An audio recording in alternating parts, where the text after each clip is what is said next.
newly residents that come in, visitors from out of town, it's important to showcase Pershing Square and at the same time showcase our city.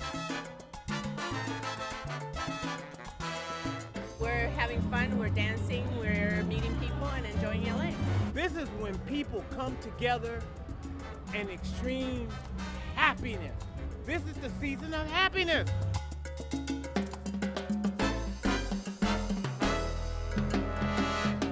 I love it. It's a matter of enjoying your culture, coming together with other people that also enjoy the culture, and enjoying a music event and a community event that everybody can come together. Dancing, music, food, drinking.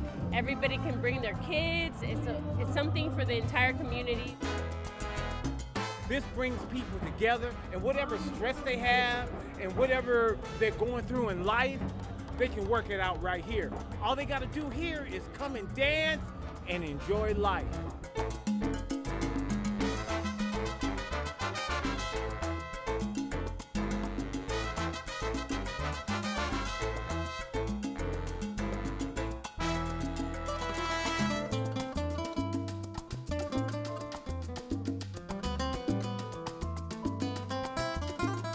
We're having fun.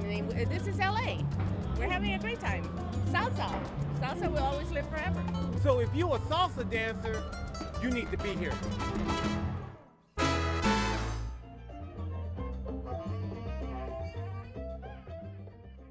From salsa to jazz, music lovers came together to celebrate jazz legends Barbara Morrison and Ernie Andrews.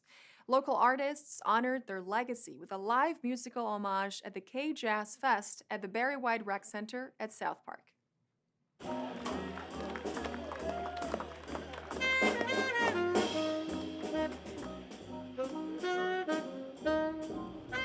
So today we're here to celebrate two legendary jazz musicians, Barbara Morrison and Ernie Andrews, who both have been staples over the years at the Central Avenue Jazz Festival. And unfortunately, we lost both of them earlier this year. This is just a smaller event for the community to get together and really celebrate these two legends and give them the proper honor that's due to them. Barbara Morrison and Ernie Andrews, who were icons in the jazz community for so many years here.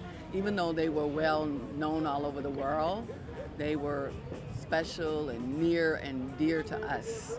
So I just want to feel their presence and pay homage and watch the great musicians, show up right for them.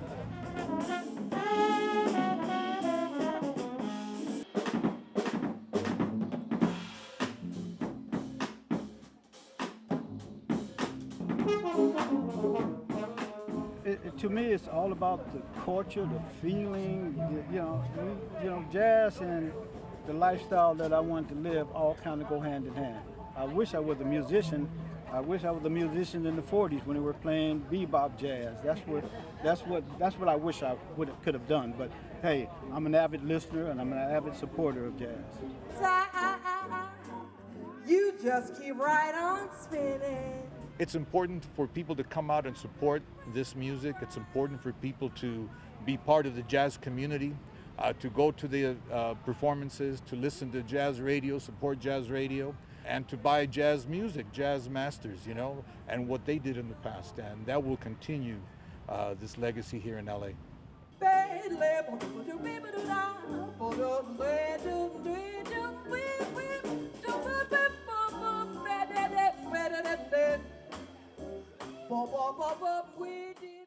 Rather than just look at art, why not also create it? For our next story, we stay in South LA at Mercado La Paloma, where the South Central Intervisions Festival brought the Black and Latino communities together with art, music, and dance. Let's take a look.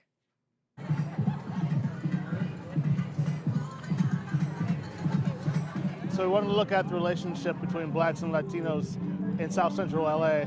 And Esperanza Community Housing, which is producing the festival, is a low-income housing provider, but also uses arts and culture as a way for policy reform. Well, I know the event is focused on centering the experiences of Black and Brown, Black and Latino folks, and I'm actually Black and Mexican, so I felt like it was a perfect mesh for me to come here and seeing that my community is being represented. So here to show up for my community, create some art. So we're trying to get like a wide spectrum of arts and culture and have it being encouraged to be very interactive and immersive, so people come in and do something rather than just come and look at art. So you come in and draw, you come and do your silk screening, you can come in and do your painting, you can come in and take away plants. Just like an everyday walk through the park, listen to music, eat some great food, and participate in some great art making. The artwork is amazing. The colors are really inspiring, and people doing artwork like right here. It's really beautiful. Definitely a great vibe here.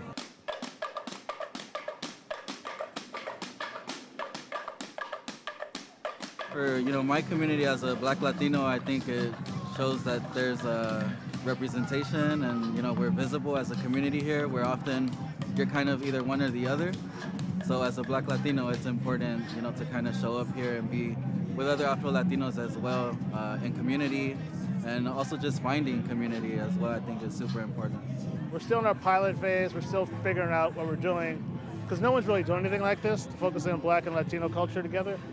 So we're trying to take the lead on that, trying to set some models to like how do you do this kind of work.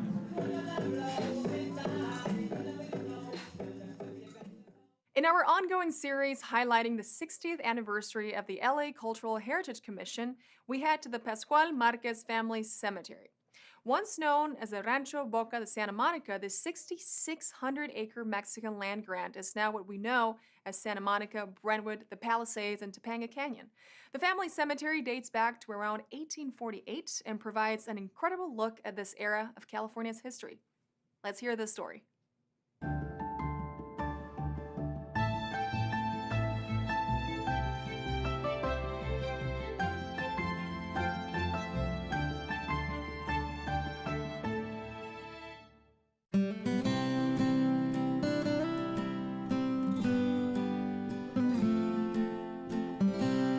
We are at the Pascual Marquez Family Cemetery in the city of Los Angeles, the area of Pacific Palisades. The Mexican government would grant land to its Mexican citizens. Francisco Marquez came from Mexico. He was a blacksmith. In 1839, Mexico was its own country, and it included Alta California, which is what we now know of as California.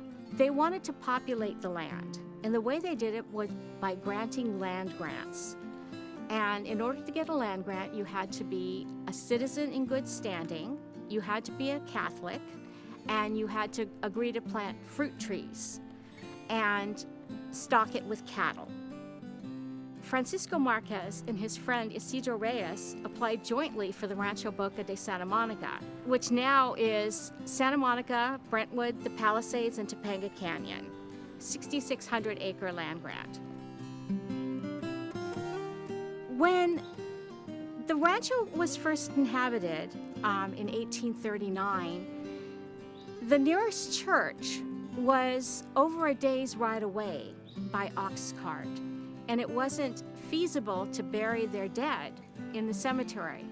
So they created their own cemetery right next to their house. This is more than a cemetery. It's an era, particularly for Mexican Americans. When you think of California being 1/3 Mexican or Mexican American, monuments like this that represent our history become really critical to maintain and keep. It was designated a cultural monument in 2000. My dad and I were the only ones working on the cemetery when we applied for the Cultural Heritage Monument in 2000. And at that time, the only research that had been done was done by my dad.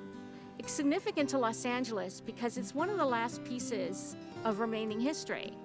In California, we just keep building over ourselves and leaving the past like it didn't matter, like we're all a bunch of dewdrops who suddenly appear and go away. But we were here then, and we are here now, and this is the last place of its kind. Pascual Marquez so loved this land. By the time he died, the land where he was born was part of the cemetery. When he died, they placed his grave at the same place, at the same angle as the bed where he was born.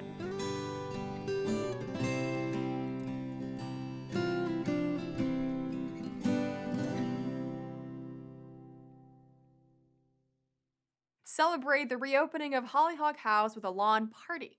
Enjoy live Persian music performances at the Central Library, or attend the birthday celebration of the father of the LA Harbor. All this up next on Things to Do.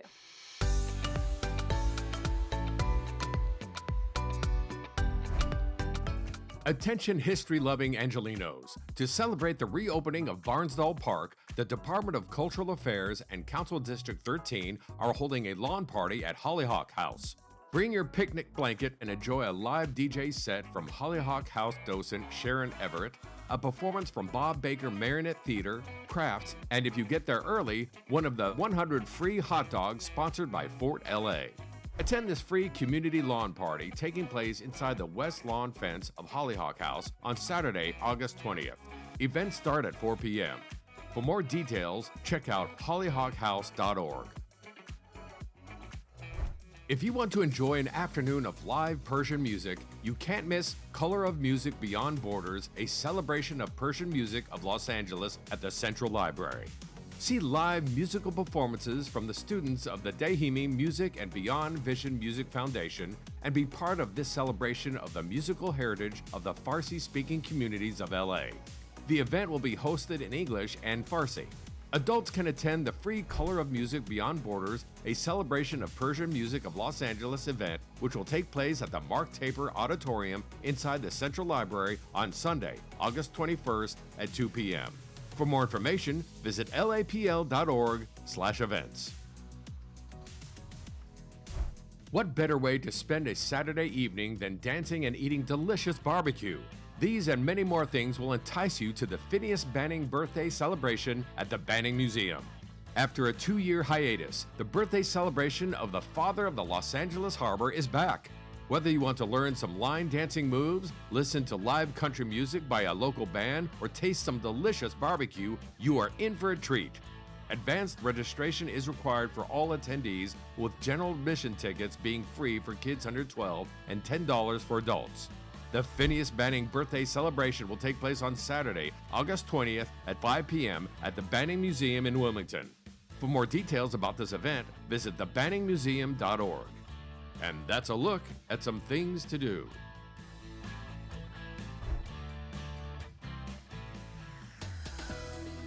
And that's it for this edition. I'm Natalia Bilbao, and from all of us here at LA This Week, thank you so much for joining us.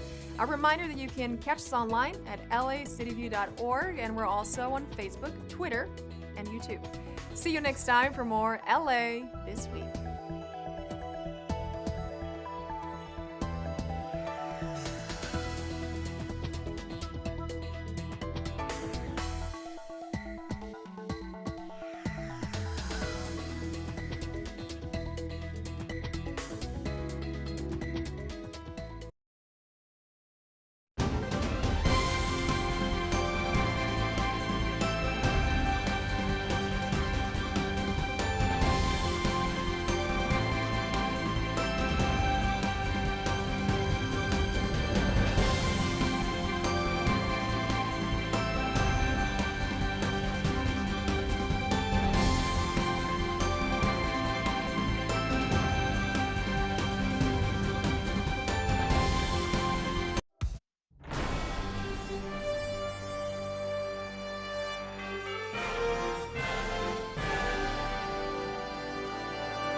Good morning and welcome to the Los Angeles City Council. Today is August 12th. I'm Noreen Martinez, the President of the City Council.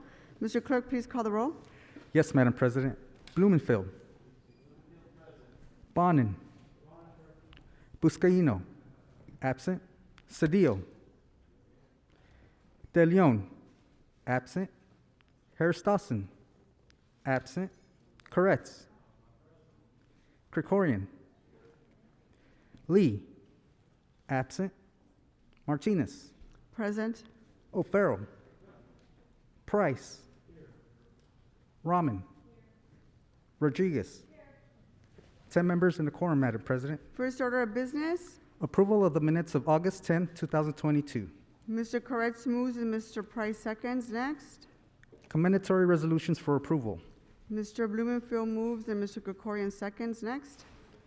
Madam President, items 1 through 12 are items for which public hearings have been held. The Rules, Elections, and Intergovernmental Relations Committee report has been submitted for item 9 and posted to Council File 22-0002-S108. Items 13 through 16 are items for which public hearings have not been held. 10 votes are required for consideration. Okay, without objection, those items are now before us. Members, you wish to call any of these items special? Mr. Bonin? 10 and 12 for comments. Items 10 and 12 for Mr. Bonin. Members, any other specials? Mr. Krikorian?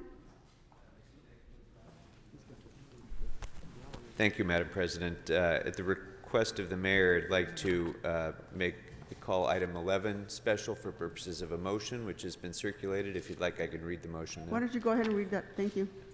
It reads, I move that the matter of the Information Technology and General Services Committee report relative to the first construction projects report for fiscal year 2022-23, item 11 on today's council agenda, be amended to add the following new recommendation as requested by the mayor. Instruct the fire department to purchase electric rather than gasoline vehicles for the 18 non-emergency sedans as indicated in attachment 5 to the CAO's report. Do you have a second on that? Who's this? Mr. Koretz? Members, any other specials?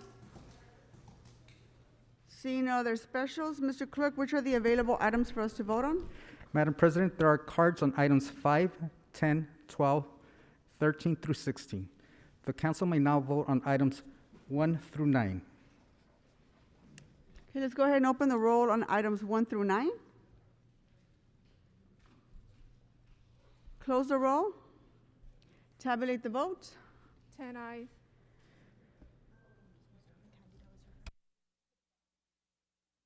We're going to go ahead and move into public comment. I'm going to take multiple card speakers first. Candido, are you here? Come on up. So Candido, you filled out cards for items 13 through 16 and general public comment. Give him his 3 minutes for his items. Then you can move into public comment. Go ahead. Thank you. First of all, good morning, council members. Item 14, Vince Gully. He deserves every accolade he can receive. But being on Vince Gully Avenue just recently and watching a black Charger try to take over the street, it was nice to see the public say no. People were yelling at him, cut it out. And so, Mr. Scully, see, you have an influence even when you're not here. But I think it's time that we hold Dodge Ram accountable for what they've done. Look at the 6th Street Bridge. White Charger or Challenger, one of those cheap cars, ends up causing damage to our beautiful bridge. There was a street wiped out by them. So I think it's time we hold them accountable and we start charging them for the damage that has been done to our great city. Can we continue with the In items? regards to Tuesday, boy, I'm home watching Tuesday's meeting and I'm sitting there and I'm thinking, my God, this is about words. And I'm looking at the two sides and I'm saying, wait a minute, they both care about children. So I think public comment. We'll send you to general then. Mr. Candido, all you have to do is stick on the items or say you want to go to general public comment. So we'll send you to general. Thank you. Please continue. Can you start my time over again, sir? Got a minute. Continue. All right. Then anyway, so watching this, I'm saying, wait a minute, the council cares about kids in a different way. The people that were here, the so-called anarchists, and I was here the first time, They weren't anarchists. They all left. They all called me an asshole, and you guys probably think I'm an asshole, so it was equal. But, you know, they weren't trying to, you know, they walked out, but this time they came back angry because of words. Countries have gone to war because of words. You know that? I would have jumped over these barriers, you know what, not to protect you or the people that were here, but to help protect the officers. Again, you put officers in the, you know, you guys, their lives could have been threatened, they could have been hurt because of the words of someone from this council. You have to hold yourself responsible. And for the officers, thank you. I'm glad I didn't have to jump over. You might have thought I was against you, but you guys had enough backup. So, again, let's start, think about our words before we speak. Thank you. Thank you. The next speaker is Adam Smith. Adam Smith, are you here? Yes, ma'am. Adam, you filled out cards for items 10 and 12, and then general public comment. You can begin with your items. So actually, 10 and 12 aren't open for public comment. I can't hear you, Mr. City Attorney. 10 and 12 aren't open for public, but you can talk about them in general public if you want. So we'll set the clock for a minute. Okay. So they've already been discussed in this chamber? They've been handled in committee, so they're not open for. They've been pulled as special, though, I thought. Anyway, you have a minute, so we'll restart your clock, but let's stick with the items. So what he's saying is that public comment's been satisfied on both items. You can discuss them in general public comment. But you can totally talk about those items in general. So we'll set the clock for a minute. Please begin.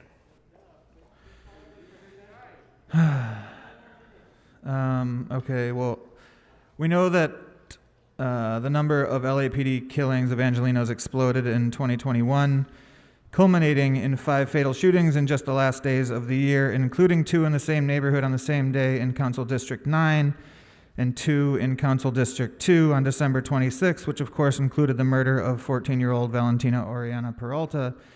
Too often members of this council, Paul, deploy defensive feelings about civility to defend the actions taken in this room by this body, in theory on behalf of Angelenos, that continue to enable the most murderous police department in the U.S., that even Councilmember Bonin has noted that fatal shootings jumped by 160% last year. 10 seconds isn't enough to say what I wanted to say, but AB 481 is a sham of reform, and fuck you, Paul Krikorian. The next speaker is Audrey George. Audrey George, are you here?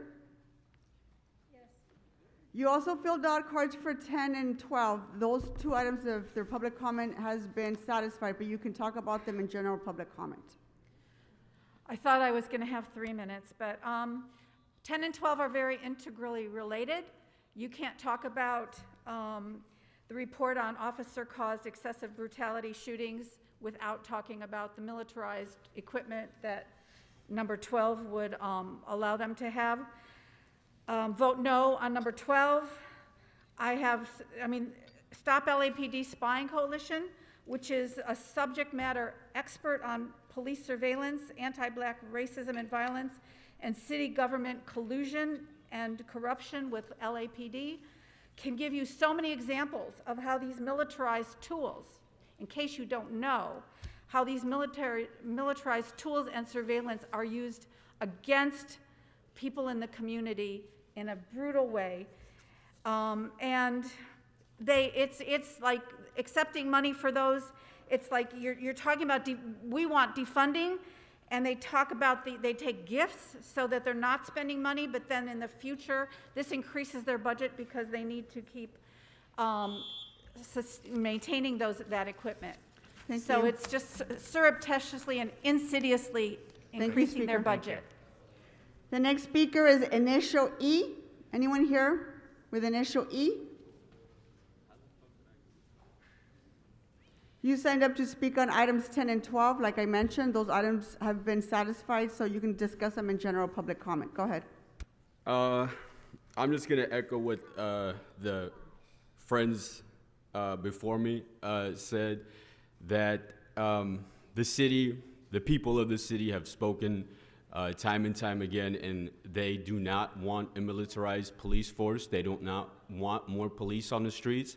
They want community led responses to criminality, to crime, and to all of these problems. And doubling down on the mistakes is not going to resolve or address the problem. I hope at some point you all understand that. There's a reason why Paul got blown out of the election. There's a reason why O'Failure lost his election and why Gil lost his election, and that's because the people are sick and tired of your shit. And I hope at some point you realize that. I got 5 seconds left. Gil, what a shame. You know, you should have listened to the people, but enjoy retirement. Paul, you're a joke. The next speaker is Hamid Khan.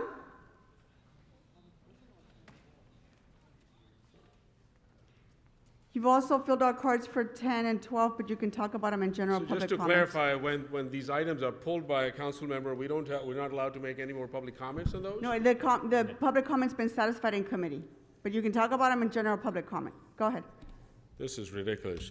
Well, so let me start off by saying that mine-resistant ambush-protected vehicles, long-range acoustic devices, microwave weapons, and let's see what else is in the list. So now, and already LAPD has drones.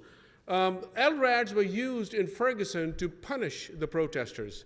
So what we are seeing is this further expansion of militarized policing because the LAPD continues as a counterinsurgency operation.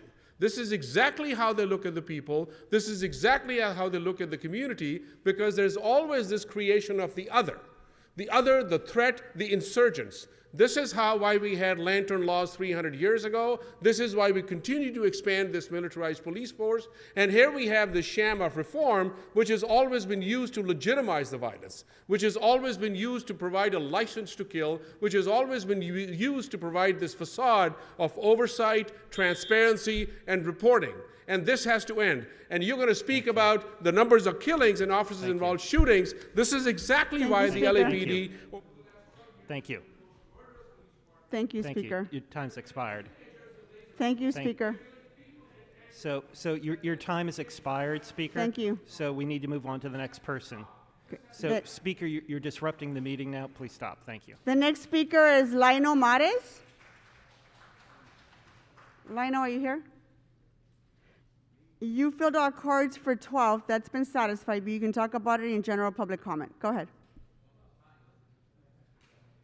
Good morning. You filled out a card for 12, but that. Oh. But you can talk about it in general public comment if you wish. Okay, well, for my general public comment, I'd like to encourage the City Council, if you're paying attention, to adopt the Healthy Streets LA as soon as possible to make our streets safer for pedestrians and bicyclists, please, and to adopt a wildlife ordinance to protect wildlife and to stop land development from destroying our environment. Number 3, I am worried about the LAPD's misuse of equipment for our constitutional rights, because in my pre-law classes from Craig Manesky, I studied that many times, law enforcement misuses their privileges, their powers, and they overstep our privacy rights and the Constitution and state constitution. So we need to make sure they don't violate our constitutional, federal, and state rights. And to please also increase the number of city council districts, more council members, because 15 council members is not enough to represent all of us, because I've been saying this for... Thank you. Thank you. Thank you. Thank you, Speaker. The next speaker is Matios Cadane. You fill out cards for 10 and 12, but you can talk about them in general public comment. Go ahead. Because it has been pulled for comment.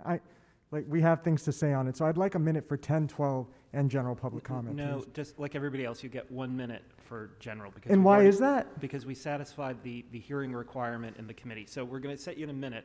So please begin. And move the mic a little closer so we can hear you clearly. Thank you.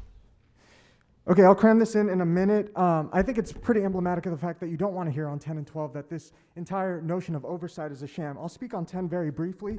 We have 10 fatal officer-involved shootings by the LAPD this year, at least 20 shootings in general, 37 last year. That doesn't even include the shooting of Valentina Oriana Peralta. And that says one thing: the LAPD is a murderous, harmful force.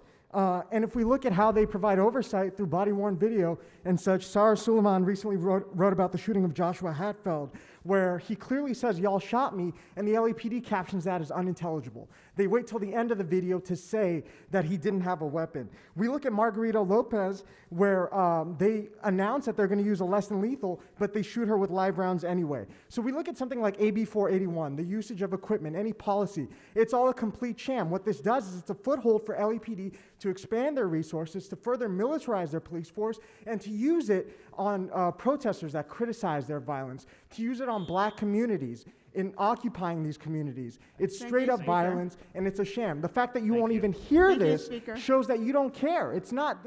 Thank you. Your time has expired. Thank you, The Speaker. next speaker is Jesse Sawyer. Is Jesse Sawyer here? Jesse Sawyer? You filled out cards for 10 and 12 as well, but you can go ahead and speak under general public comment. I just want to raise a question about the bill. I guess if that's even allowed, just taking a clip of it, a bit of it, that reads, "The bill would allow the governing body to approve the funding, acquisition, or use of military equipment within its jurisdiction only if it determines the military equipment meets specified standards." What would those standards be exactly? Just protests of any kind? Like, what would the bar be for that? We can let the question linger for a bit. Also, the time that this meeting's taking place is pretty emblematic of the fact that it seems like you folks don't want to hear from most of the community, because most people at this point in time would be at work, as I guess we already can acknowledge. That's pretty much it for me. Thank you. The next speaker is June Ho. June, you signed up for general public comment. Yep, 1 minute general public comment. I want to just make sure Councilmember Karen knows that we all walked through a metal detector to get here, so none of us are dangerous. I know it's very scary that we use our words and the First Amendment to give you a performance review because you guys are fucking failing miserably. My public comment is to the staffers who continue to give us leaks and continue to let us know how fucked up these narcissist shitbag grifters are, and keep telling us, please don't share this information yet. So, to the staffers who are paid half as much, a quarter as much as these fucking shitbag grifters, I want you to remember, you're doing all the work, you're covering up for their bullshit, their sexual harassment, their fucking killing of dogs, their fucking selling out of neighborhoods, their anti-blackness, their anti-blackness, their anti-blackness, and then just remember that, and we'll keep taking your leaks, and then when the time is right, we'll all end their careers. Fuck you. The next speaker is Paula Khan. You signed up for item number 12, but you can talk about it in general public comment. Go ahead. I'm a constituent of Councilmember Blumenfield's district. I just completed an accelerated MPH program at the Johns Hopkins School of Public Health, where I specialized in violence prevention and government fiscal policy. Through the Center of Gun Violence Prevention and Policy, I researched officer-involved shootings and personally reviewed hundreds of cases from the past few years. Trends revealed widespread, preemptive, and unwarranted behaviors by law enforcement officers who use lethal force to respond to mental health emergencies or what was arbitrarily decided as suspicious or threatening behavior. The trend in preemptive extrajudicial violence by law enforcement is a national public health crisis that is costing the lives of residents across cities. We witness the human cost of police and sheriff violence in our own city every week and often every day. To vote yes on agenda item 12 would enable impunity by LAPD to use its arsenal of weapons with no mechanism for accountability, which would further enable state violence on Angelenos. AB 481 requires that the purposes and use of every piece of military equipment must be accounted for and have an authorized use. LAPD's proposed policy must describe under what circumstances a weapon is authorized for.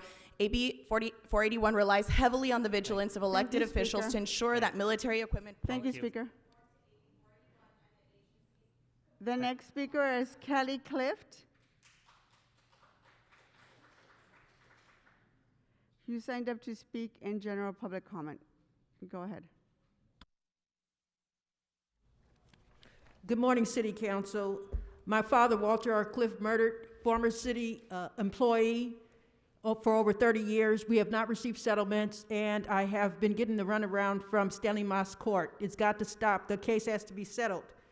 And invasion of privacy is ongoing at my apartment, and it's got to stop. I need settlement money, and I need to improve my living conditions.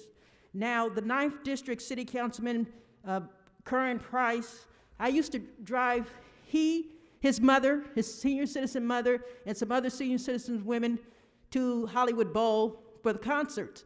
This is many years ago.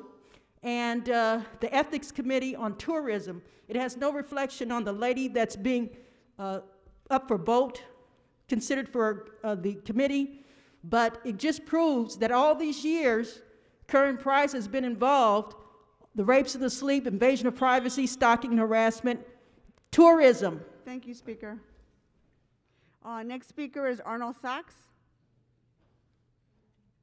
Arnold, you are speaking on items 13 through 16, and your general public comment. Please start with your items. Thank you. Good morning, Arnold Sachs. Item 13 refers to the Tourism Commission, the city's Ethics Committee. Maybe the city's Ethics Committee look into the LA Arena Land Company, the true owner of Staples Center. They should look into that. Maybe the city's Ethics Committee could look into the KKK that was brought into the city council back in 2012 or 14 with Michael Hunt dressed up as a KKK outfit. Maybe they should look into that. Maybe they should look into the city's ethics committee could look into the Alzheimer's Association. I have a copy of an article from the LA Times. It says Alzheimer's Association. It's got this small R here, and I'm wondering what that means. Does that mean the gentleman owns Alzheimer's Association? What other diseases does he own? I'd like the city's ethics commission to also look into this COVID Corolla stuff. The state has just lowered its standards. The county has. Can we get back on? No, you're really not. So let's get more clearly on the items. They can do other things, can't they? So anyway, the state has lowered it, the county has lowered it, the city has raised it. Okay. Who's in charge? So we're really not on the. So let's go to items 14, 15, or 16, or to general. I'd like to know what Guggenheimer did with the Vince Scully Award. I appreciate Vince Scully, but what did Guggenheimer spend its money on? 15 refers to $50,000 for the Bureau of Street Services to go traveling. I understand that Joe Buscaino and the suspended city council member who's in jail right now, they put together a whole list of streets that had been graded for shovel-ready projects back since 2012 when Herbie Wesson wanted to raise a 50-cent sales tax. What the fuck is going on with that list of streets? What do you need more? The streets suck. Fucking Flower Street is a fucking graveyard of fucking potholes. The 110 freeway sucks. Citizens Oversight Committee for homelessness. Back in 2016, the county had a homeless crisis. Now it's homelessness. When James Hahn was the mayor in 2001, we've been through 12 fucking homeless plans. The most ambitious plan was LA Care that Mark Riley Thomas funded, and then he decided he didn't want to pay. Why the fuck not? Why is the Oversight Committee on Can you that? hold this time, Mr. Sachs? I've asked you before not to scream in the mic. It doesn't help the interpreter. There's an interpreter that is interpreting the entire meeting. Out of respect for her, thank you. My public comment? Yes, and Go ahead. Okay. Are we going green or not? Are we going green or are we investing in cranes for the new development? Because he signed up for general public comment and items that have not been satisfied by public comment. We Go have ahead. styrofoam still available. We have straws that were supposed to be banned by the state. We have $50,000. Somebody paid $50,000 to lawyers back in the day. Do Do you know what I'm talking about? We're hiring bus drivers. They're on the buses. The public service announcements are public service announcements on buses. Now they're film trailers. They're hiring bus drivers. They're hiring bus operators. Which is which? Which metro is metro? Sunshine Canyon Landfill, DBA of Monsanto. Where's the ethics on that?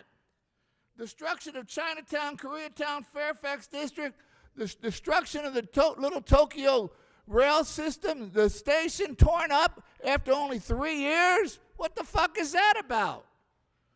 The shooting in San Pedro just happened last week. It was 4 members of the Bloods. Who shot the Bloods? Why isn't anybody kneeling? Thank you, Mr. Sachs.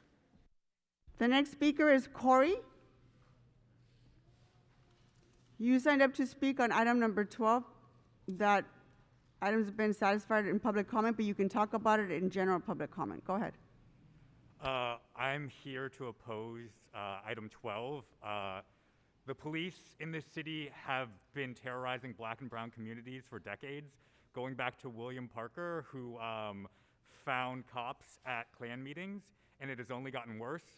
As people have said before me, police shootings have exploded in this city, and that was highlighted by the murder of Valentina, because Officer Jones recklessly fired into a fucking dressing room area, and she died in her mother's arms. There is nothing about these officers and how they have been trained and how they react that lets me know that they are capable of handling any more weapons. All they are going to do is terrorize black and brown communities and people that are exercising their right to fucking assemble. I have watched as they have terrorized and brutalized protesters for the past 2 years, being highlighted by the Roe v. Wade decision. The day that the decision came out, they beat the shit out of people. Thank you. Thank you, Speaker. Thank you. Your time has expired. Your time is up. Thank you. Thank you, Speaker. Thank you, Speaker. Your time's expired. Thank you, Speaker. Your time is up. The next Thank you. speaker is Badon. Please. Badon, are you Speaker, here? It's time for the next person. Thank you, Speaker. So you're now disrupting our meeting. Please the next return to speaker your is seat. Badon. Thank you, Okay. Speaker. Your time is up. Please. The next speaker is Badon. You signed up for general public comment. To speak because it's about really important topics such as COVID, climate change, and school shootings and others. It's like really important for you guys here. Just 5 minutes of my time. I want a couple of minutes. You have a 1 minute of general public comment. That's what you signed up for. School shootings, you don't think that's important for 5 minutes to talk? Like, what's Yep, wrong with you? your time is- COVID the clock is- COVID is a the clock pandemic. is You can't running, hear sir. 5 minutes of what I have to say. Like, you guys don't give really a shit about what anyone has to say. 1 minute isn't enough to talk about what people has to say. But I want to say that, so I came here on Tuesday, and with the 1 minute, I couldn't speak on everything such as COVID, climate change, school shooting, shelter dogs, retirement pension, or street services. But I gave like the 13 pages of the 13 copies to one of the officers here to give the council members. Just wondering when will you guys get to see that and give contact me about it? Because with all the proposals are on the copies that I gave to one of the police officers on Tuesday. Please continue. This is your turn to speak. So. Yeah, I'm asking the question that when will I get the review for the proposals? Like, when will you guys see it? Because I gave 13 copies on Tuesday when I came here to one of the police officers that I gave to them. Thank you. Can't answer the question? The next speaker is Oh my. Romel. Romel, are you here? You signed up for general public comment. Hi, I just like to say that it's really interesting being here. It's my first time here. I'm a recent graduate of CSUN, just like you, Martinez. And I see you're paving the road for the next generation, hopefully in an uncorruptible way and manner. And you come from a humble background, just like I do, with a single parent, which I find pretty cool. But hopefully, as well, that my friends behind me are being heard, because I've been involved in this for a while, but in the back, never really up here speaking directly to you. And you look down, I'm sure you look down on some of us, but I want you to remember that you come from a regular place just like us, and hopefully you're hearing us as well. Thanks. The next speaker is Gigi. Gigi, you signed up for item number 12, but you can talk about it in general public comment. Go ahead. I'm rejecting this facade of accountability that makes the community appear to approve of their own subjugation by the LAPD. AB 481 proposed a falsehood intent on distracting us from making demands against the police and of policing. Part of the reason that the LAPD uses this military equipment is to gentrify the city for wealthy real estate and the tourism industry. They are using military tactics just to have parties for the rich, like the Olympics and like the Super Bowl. This isn't about keeping people safe or about giving the community a chance to be accountable. This is about pushing out people that they that the wealthy real estate thinks aren't. That things will bring down property values and that won't be attractive to tourists. This is all just to make money for the uber rich and the wealthy, and this is not what is keeping people safe. We need to reject police militarization. There's no democracy when one side is a military and the rest of us are just everyday people trying to live our lives. Thank you. Thank you.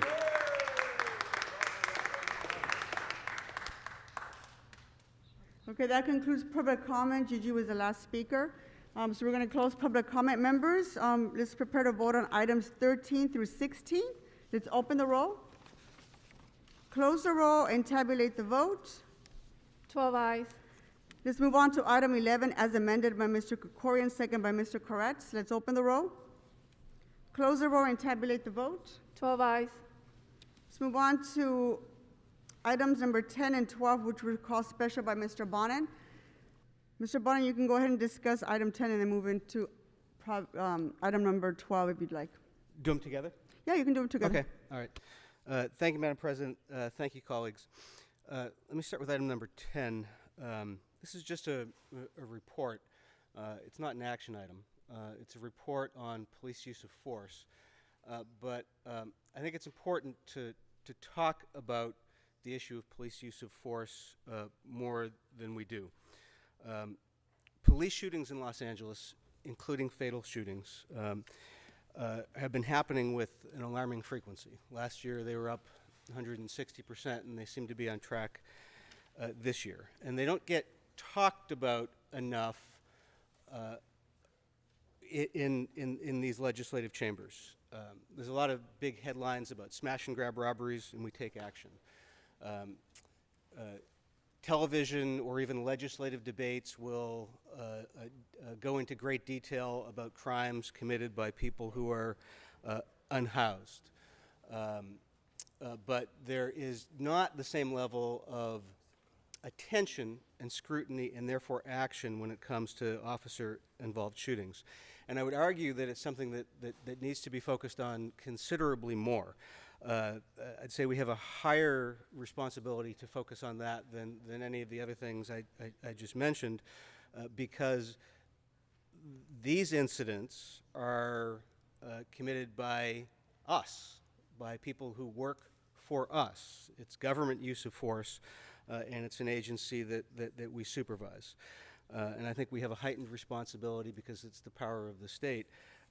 And notably, we rely on the police in Los Angeles for pretty much everything.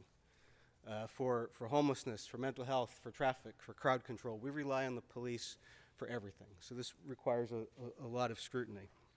And it's not just that shootings happen, but it's also that the victims are disproportionately people of color. And it's also that there is little or no accountability. Last month, LAPD officers shot Jermaine Pettit, who was an unarmed black man in Leimert Park. Witnesses say they shot him in the back while he was running away. The department had to retract its initial claim that he was armed. He was actually carrying an auto part, which in a public Zoom meeting later, an LAPD official referred to as a non-functioning firearm. In June, LAPD officers fatally shot Martin Kua in Koreatown. The department said he pointed a gun at officers. The LA Times reports that the video released shows him running away. LAPD shot 22 people in the first 7 months of this year. 8 of them were fatal, and 3 of them happened in a single week in July. Police shootings in Los Angeles are statistically rare, as was pointed out in committee.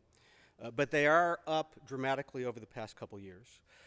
And the Mapping Police Violence Project reports that the situation in Los Angeles is graver than in most other places. We have more police shootings per arrest than 83% of the departments nationwide, more killings by police per arrest than 83% of the departments nationwide, and used more force per arrest than 48% of the departments. And as I mentioned, the impacts are racially disparate.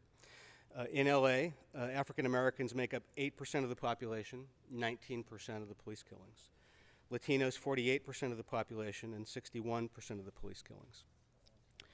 And then there's the issue of accountability.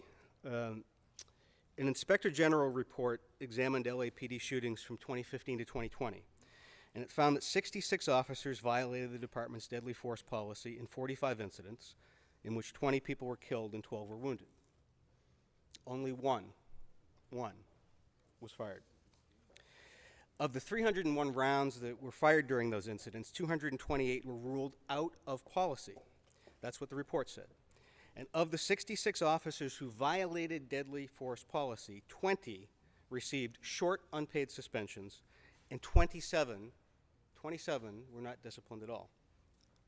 And there's a long history of civilian oversight letting officers off the hook, even when the department's professional leadership, even when the management, even when the commission recommends disciplinary action. The police commission ruled that 12 SWAT officers violated deadly force policy in the 2017 fatal shooting of Anthony Soderberg, a burglary suspect who was fleeing in a ravine. The discipline panel overturned the ruling, finding all of the officers not guilty. In 2020, Chief Moore wanted to fire a detective who got drunk off duty and wandered into Skid Row and shot an unhoused person. The panel reduced the punishment to suspension. In May of 2015, an LAPD officer shot and killed Brendan Glenn, an unarmed homeless black man in my district in Venice. Even Chief Beck called for the officer to be prosecuted. Jackie Lacey didn't file charges. The accountability for police conduct is rare, not just for shooting, but as we've seen in the paper recently, for bias accusations or failure to render aid. Out of the more than 1,000 complaints of biased policing in 2021, the department upheld 0 of them. Now, many of them may be frivolous, many of them may be fraudulent, but does anyone believe that there are 0 cases? There's also serious questions about how these incidents are handled and how people who are shot are treated physically and legally. Jermaine Pettit, who I mentioned, who had an auto part and not a gun, is still facing a weapons charge. So is Joshua Hatfield, who was shot in June fleeing a traffic stop. LAPD says the officer thought he had a gun, and he didn't, but he's still facing a weapons charge, according to the LA Times. The LA Times also reports that officers routinely delay medical attention or take no steps at all to provide aid to victims of police shootings. And those officers, as the paper reported, are never punished despite a departmental policy requiring them to do so. The report before us today gives us numbers, and those numbers are important, but they don't tell the full story. And I'm extremely grateful to Councilwoman Rodriguez for asking, as part of this action, for regular reports to Council and to Public Safety Committee, and that they include not just the hard numbers, but also the circumstances behind each shooting. Because we need to know not just the circumstances, but we need to know the bigger picture, and we need to know more about what is being done to address this. The department has new policies and new trainings. Why aren't they more effective? Why is this problem continuing to get worse? The problem, as I said, is not just the violence, but the lack of accountability. And I think we need to acknowledge that, that this body, including me, made a serious error a few years ago when we proposed a charter reform amendment. Many of you weren't on the council yet. Proposed a charter reform amendment that significantly weakened police discipline. The only member of the council at the time who had the foresight to not support that was Mr. Harris Dawson. who expressed his concerns at the time. And while this is just a report and not an action item, I believe it's time to start having serious discussions about how we can revisit the question of how we do police discipline and police accountability to address the problem of use of force. And then on item 12, thank you for your indulgence, I just wanted to raise a couple of red flags on this one. I spent some time this morning reading the piece of state legislation that this is about.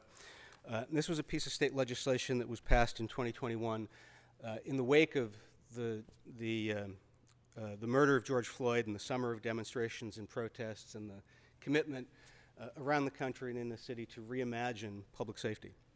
And the point of the bill was not to make it easier to have militarized equipment, military equipment for police departments, but to bring transparency and to bring accountability and to bring standards to that and really to try to limit it. And the bill asks each jurisdiction to have their departments come up with policies that justify each particular type of equipment and what the use would be. And reading through the report, I'm just concerned that this is the department's definitions of when things can be used are much too vague to meet the standards and the intent of the legislation. For robots, for instance, one of the many, many, many things listed, the proposed policy authorizes use for, quote, when their functionality will enhance safety during an operation. That's a big, big, big definition. And I think it would be more appropriate to have far more concrete and finite definitions of when things can be used. In that definition, whose safety is being enhanced? Is it the general public? Is it the members of the department? There's questions about who we're referring to here and what that means, because almost anything can arguably meet the definition that is this broad. There's a number of things in here. There's things like flashbangs. It doesn't really specify when a flashbang would be used, under what circumstances. And so I think this needs a lot more specificity. And so on item 12, I'd ask for a no vote. Thank you. Ms. Rahman? I rise to speak just on item 12, and I want to thank you, Councilmember Bonin, for your comments on it. I also just want to remind us of the context, again, in which we're having this discussion. I think we are, not just on this issue, but across the board, with our local government in particular, facing a real crisis of a lack of trust from our city's residents in the ability of our city and city officials to do the job that we are set out to do. We have, I think, as a body, at the city level and at the state level, made a number of efforts to try and increase accountability and to make sure that we're taking actions to address this crisis of trust. There are accountability mechanisms that are like this, AB 481. And I think it's important that we use every opportunity that we have at this moment, at this very fraught moment, to restore trust in our city and in our elected officials at a time when that trust is at an all-time low. The passage of AB 41 was interesting. The state law was very clear about our obligations as a council for oversight about the use of military equipment. The quote from this bill says that the governing body, that's us, shall only approve military equipment use policy pursuant to this chapter if it determines all of the following: that there's no reasonable alternative, that the policy will safeguard the public's welfare, that the equipment is reasonably cost-effective compared to available alternatives. In this equipment report, which is now before us, I don't believe we have enough information to say that these requirements have actually been met. So I think we are potentially losing an opportunity for us to increase that trust, to take this opportunity to establish trust in what we're doing here as a city. One example is SUV, a Lenco Bearcat tactical SUV, which the department doesn't currently use, but they're hoping to acquire. It's going to cost $250,000 each, and that this will be used as an armored rescue vehicle for areas too small for larger armored vehicles. But in this report, we don't have information about what alternatives might be out there, how much those alternatives cost, and the questions that the bill lays out around these alternatives haven't been answered in this report. I think this law was passed after a collective recognition around questions about police departments across the country that had accumulated a large amount of military-grade equipment. We have an opportunity to really work on that question here in LA, to think about what we need in order to ensure public safety. And I think we shouldn't jump to just rubber stamp what we're doing. I think we can really grapple with these questions in a more serious way and to take this opportunity to restore trust seriously. And because I don't believe that this report meets that requirement, I'm also going to advocate for a no vote here. Thank you. Ms. Rodriguez? Thank you, Madam President. And Mr. Bonnet, I want to thank you for recognizing on item 10 my intent when we talk about the restoration of trust. And I believe we are in a crisis of trust here in the city of Los Angeles, but it's for that reason that I'm requesting a continued update and the contextualizing of the incidents so that we can actually evaluate these things with clear eyes. I think it's incredibly important, so I want to thank you for recognizing that. But with respect to item 12, colleagues, I also want to bring to your attention and remind you of the unique structure that we have here in the city of Los Angeles, and that we have a policymaking body in the Police Commission. And when I want to remind you that in this process, that what we have before us today in compliance with AB 481 is the opportunity for us to direct the concurrently what we're doing is directing the city attorney to begin the work on the adoption of the ordinance.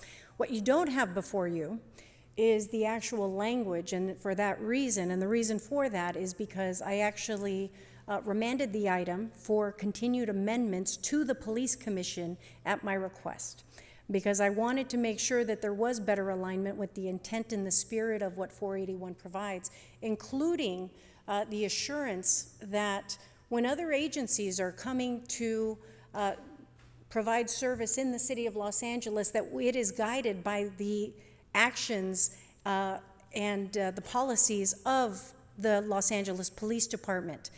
For me, there was some vague observations or vague notations on the policy, and for that reason, we received and filed the policies that were recommended from the Police Commission. It is going to be held at the Police Commission. This conversation will continue at the Police Commission on Tuesday. I invite you to please address those concerns specific that you have to that body and to that process, and then we will reconvene this conversation. I know, Mr. Harris Dawson, you were unable to join us on that committee hearing last week when we had this item. But I'd like to ask that you please also bring your concerns to the commission so that we could better refine these concerns before this is formally adopted. It will be coming back to committee next week as well. So I just wanted to let you know, but this is the directive to the city attorney to begin the work on the construction of the ordinance, on the drafting of the ordinance. However, I want to be very clear that the Police Commission's, the report that was originally adopted by the Commission is not before us today because I have sent it back to the Commission for continued amendments. So I ask for your aye vote. Thank you, Ms. Rodriguez. Seeing no other members on the queue, I'm going to take separate votes on both items. So let's go ahead and move on. Please do not interrupt this meeting. Thank you very much. We're going to move on to item number 10. Let's open the roll, close the roll, and tabulate the vote. 12 ayes. Let's move on to item number 12. Let's open the roll, close the roll, and tabulate the vote. 10 ayes, 2 noes. Madam President, there's a request to send item 12 forthwith. Okay, without objection, that will be the order. What's before us now? Madam President, Council has motions for posting and referral. Those are posted and referred. Members, are there any announcements? Ms. Rahman?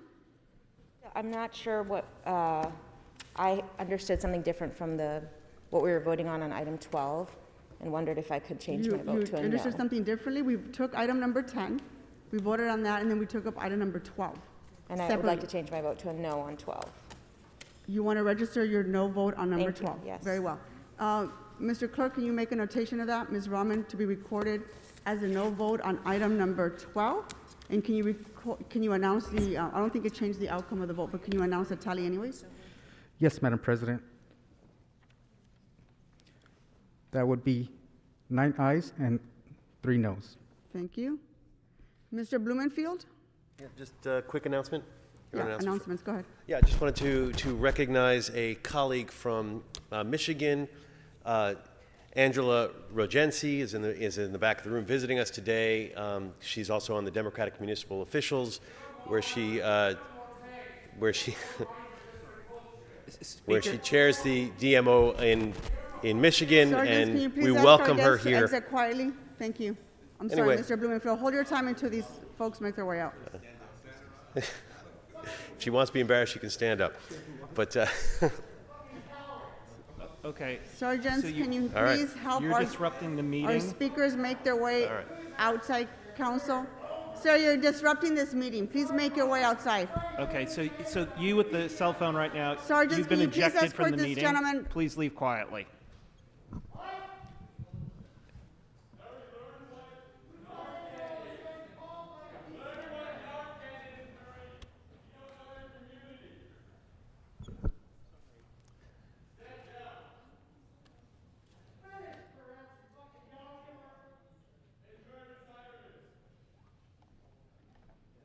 Good to hear how you guys handle these situations in Michigan and Can we in ha- Warren, where you're Maybe we can have our councilwoman. guests come on up so we can see you.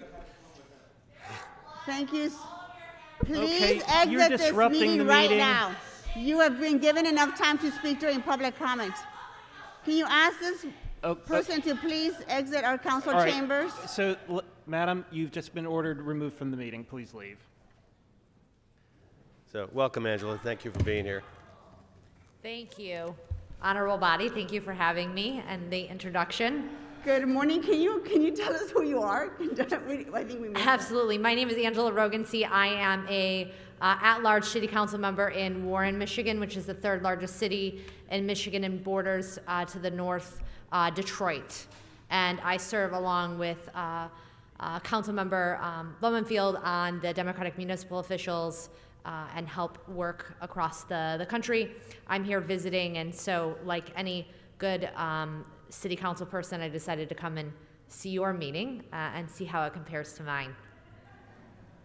And we have I would say we have a comparable audience participation. Welcome to Los Angeles and welcome to the LA City Council. Thank you. Great to meet you. Thank you. Thank you, Mr. Blumenfield. Mr. Gregorian, did you have an announcement? Any announcements, members? Ms. Rodriguez? Thank you. Colleagues, I know we're getting ready for back to school. A lot of us are doing distributions of backpacks for young people, and everyone's out buying their fresh pencils and notebooks. But we are culminating this close of summer with our final movie night at the Hansen Dam Aquatic Center tonight, where we are screening Luca. If you haven't seen it, it's a very sweet film, and I want to thank our friends at Disney for their sponsorship and support of this event. The Hansen Dam Aquatic Center is the largest municipal pool in the country. It's a sandy beach pool, and again, going back to when I first got elected and talking to Mike Scholl, we somehow found a way to say yes to screening movies while the kids got to swim in the pool. And in the San Fernando Valley heat, it's a very welcomed activity for us to do on a summer night. So we want to invite everyone out to see Luca tonight at Hansen Dam Aquatic Center. The fun starts at 6 o'clock. Free family fun, and come on out and join us. Thank you. Well, it's certainly really hot today, Ms. Rodriguez. I can attest to that. So you're going to have a full house tonight. Any other announcements, members?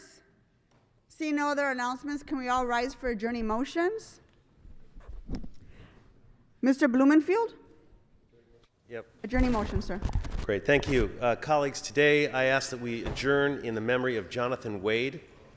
He is sadly another victim of fentanyl overdose, which is a problem that is plaguing our nation and plaguing all of our districts in this city.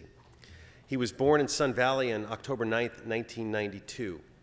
I actually met Jonathan a couple of years ago during when the LA Alliance case was starting, and I brought Judge Carter out to the district to go to the various encampments in my district. And there we came across Jonathan and actually his mother, who was trying to get him to come home. Jonathan was not homeless. He lived in the nearby area, but he spent a lot of time in the encampments. He was a very well-known person there. They called him the mayor there. He's a friendly guy. He completed his academic education at Ulysses S. Grant School. He aspired to study astrophysics. He wanted to go to college, but the powerful pull of drug addiction kept him from doing so. He had many interests, math and science. His hobbies were playing basketball, football, baseball. He respected the art of Korean and Japanese anime, such as Dragon Ball Z and Yu-Gi-Oh! He also enjoyed playing video games with his cousins and friends. He was a remarkably caring and loving person who was never judgmental toward anyone. In his eyes, everyone was deserving of a chance. He was big on standing up for family, for friends, and even strangers. In fact, his sister, Kioya, recalls her little brother putting his life before anyone, saving many people he personally knew, complete strangers, from overdosing. He had done that many different times. He also risked his life to save a young lady from being abducted once. He was a hero and a legend to his family and friends. There are countless others who he saved throughout his time through his humor and his giving nature, and the people he met along his journey throughout Reseda and throughout Tarzana. He'll be remembered for his positive light and compassion. He's survived by his mother, Patrice Wade, his father, LaShawn Wade, his older siblings, Brandon Diggs, Keoka Wade, and his first niece, Keelani Pleasant. He will be missed, truly be missed. His family is seeking donations through a GoFundMe page to help put him to rest. It is an expensive thing to do, as we all know. May he rest in peace. Thank you, Mr. Blumenfield. Any other adjourning motions? To my left, Mr. Cedillo. Yes, Madam President, I want us to adjourn in the memory of Yongtong Yi, who was born January 13th, 1971, as the fourth child of Jung Ja Yi and Sun Jun Yi. He was married to An Lam on May 27th, 2007. He was a proud American, served our nation in the Marine Corps from 1993 to 1999.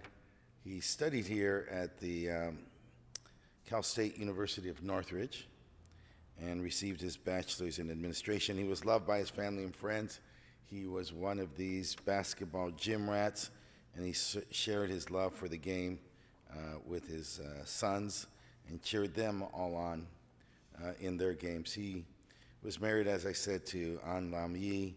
He's survived by his children, Matthew Kai, Justin Christopher Yi, Jalen Min Yi, and his parents, Jung Ja Yi, as I noted, Sun Jung Yi is his father. His siblings are Susan Riesel, Jin Yi, Jason Luther, June Luther, Jory Luther, and John Yi, his brother. May he rest in peace. Any other adjourning motions to my left? Adjourning motions to my right, Mr. O'Farrell. It is with extreme sadness that we announce the passing of Lydia D'Egidio. Lydia D'Egidio was born April 11th, 1931 in San Angelo, Italy.